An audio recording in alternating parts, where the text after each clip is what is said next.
России хотят ввести обязательные ГОСТы для бензина и дизельного топлива. Когда будет принят документ? В Нерюнгри перенесли дорожные знаки, на каких улицах были затронуты указатели. Стихотворение началось с песен. Сегодня во всем мире отмечают День поэзии.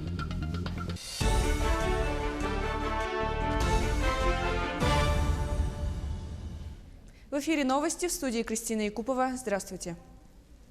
В России хотят ввести обязательные ГОСТы для бензина и дизельного топлива. Соответствующий проект подготовил Минпромторг. Общественное обсуждение начнется после 28 марта. А принятие документа ожидается в 4-м квартале нынешнего года. Сразу же после этого начнутся плановые и внеплановые проверки АЗС. Выполнение требований к качеству моторного топлива будет проверяться Росстандартом. Планируется, что на автозаправочных станциях могут продаваться только бензин и дизельное топливо, которые отвечают обязательным требованиям. Причем в процессе продажи должны быть использованы топливно-раздаточные колонки определенного ГОСТа.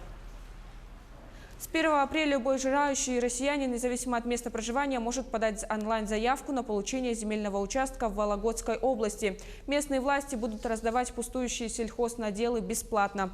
Законопроект о введении их в оборот уже одобрен. Более того, тем, кто переедет сюда из других регионов, чтобы работать в сельском хозяйстве, выплатят подъемные. По словам вологодского губернатора Олега Кувшинникова, проект позволит максимально эффективно задействовать неиспользованные земли сельскохозяйственного назначения. На Вологодчине пустует около 500 000 гектаров, которые давно заросли бурьяном. В области рассчитывают отчасти решить проблему, бесплатно раздав около 3500 гектаров. Министерство сельского хозяйства Китая Юй сообщило об отмене карантина в 90% районов, где была распространена африканская чума свиней. Заболевание ликвидировано в 21 провинции из 28. Карантин снят со 105 отцепленных ранее зон. Напомним, эпидемия чумы в Китае длилась 7 месяцев. Случаев заражения человека этой инфекцией зарегистрировано не было. К новостям республики. В Якутске проходит семинар-совещания Министерства труда и социального развития. Сегодня на повестке дня вопрос организации работы с несовершеннолетними и неблагополучными семьями. В Якутске с каждым годом сокращается число неблагополучных семей. Между тем, преступные действия в отношении несовершеннолетних – одна из проблем вопросов органов системы профилактики. Сегодня по Якутии более 7000 детей все еще находятся в трудной жизненной ситуации и в социально опасном положении.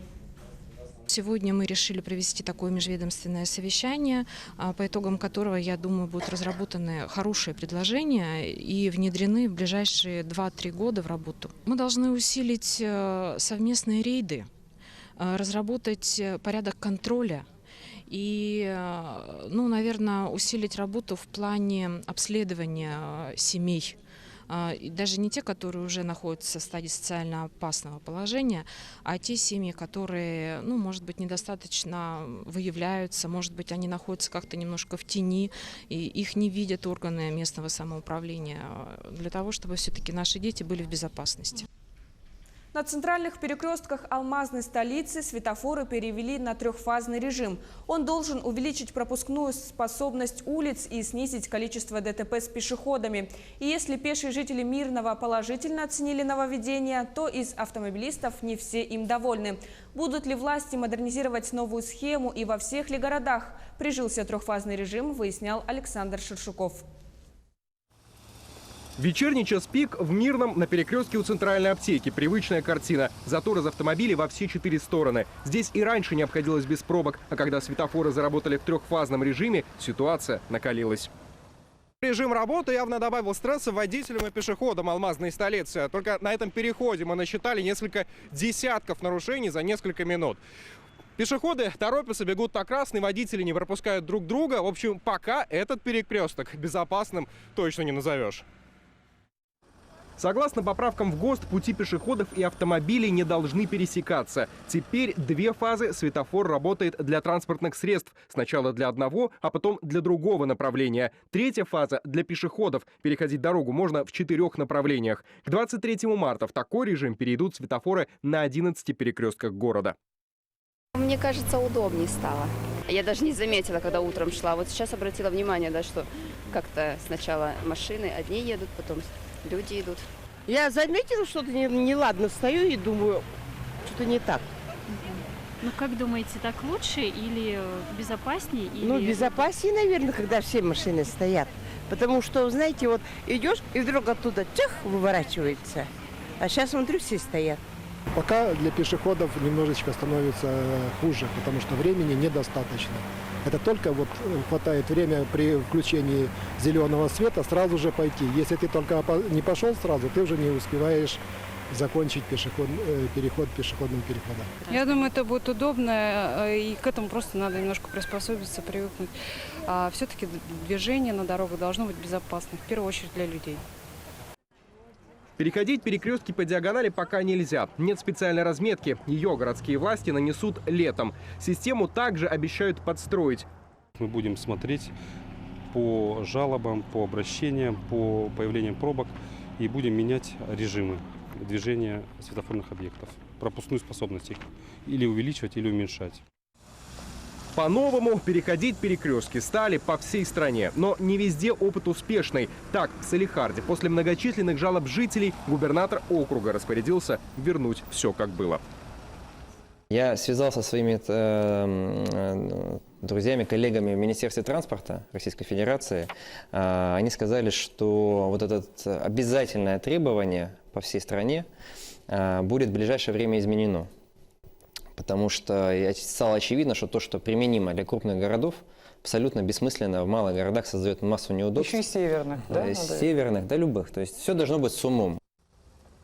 В алмазной столице ярых противников нового режима работы светофоров, конечно же, нам найти не удалось. Да и оценки делать рано. Первые выводы стоит делать не раньше, чем через месяц. Поэтому переходим и проезжаем перекрестки внимательно и не забываем о взаимном уважении, которое, к сожалению, никакими ГОСТами включить нельзя. Александр Шершуков, Ксения Исламова, Роман Муконин, Алексей Меркулин, телеканал «Алмазный край». А в Нерюнгри под предписанию ГИБДД на территории города были перенесены несколько дорожных знаков. Работы по установке знаков начало населенного пункта, конец населенного пункта, а также на нескольких улицах города и на фактической границе жилой застройки были выполнены Нерюнгринской городской администрацией. Генеральный план муниципального образования город Нерюнгри находится в свободном доступе, ознакомиться с которым можно на официальном сайте. Знаки были перенесены на улице Амосова, Мира, газеты «Комсомольская правда», геологов на хлебозаводе на въезде в город и как по геологов на выезде из города в Старый. Были перенесены именно на застройку жилой зоны. То есть граница города не уменьшилась, граница города осталась так же, какая была принята Советом нерюнгринских депутатов от 2017 года. Будут в этом году переноситься знаки у нас не границы жилой зоны, а будут улучшаться знаки пешеходный переход, будут ставиться дополнительные знаки, чтобы люди видели. Также у нас будет в этом году обновляться опять разметка. Поддержать языковое разнообразие посредством поэтического самовыражения и дать возможность языкам, находящимся под угрозой исчезновения, быть услышанными. Именно с этой целью в 1999 году, 21 марта, провозгласили Всемирным днем поэзии. Считается, что стихотворение началось с песен. Древние эпические поэмы не записывались, а передавались из поколения в поколение. Так, поэтический текст было легче запомнить. На сегодняшний день поэзия обрела совсем новые иные формы. Одним из современных ответвлений поэзии оказался рэп. Есть же рэп, а рэп — это музыка протеста в наше время, как в свое время советская была рок. И это здорово, это хорошо, потому что в любом случае это поэзия, вообще творчество — это удел неравнодушных людей, влюбленных, ищущих какой-то правды, какого-то смысла жизни. Поэтому в любом случае люди воспримут музыку, а потом уже можно перейти к печатному, письменному, там, просто к слову.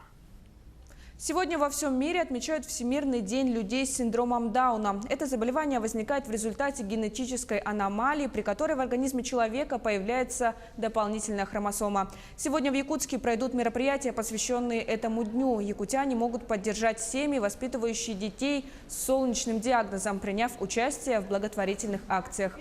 Так, в крупных торговых центрах столицы сегодня в 3 часа дня пройдут информационные флешмобы. А на официальной странице организации «Солнышки Якутии» в Инстаграме будет запущен аукцион. На продажу будут выставлены изделия ручной работы, сделанные родителями детей с синдромом Дауна и их друзьями. Все вырученные средства пойдут на организацию летнего досуга солнечных детей. К этому часу у меня вся информация. Оставайтесь с нами.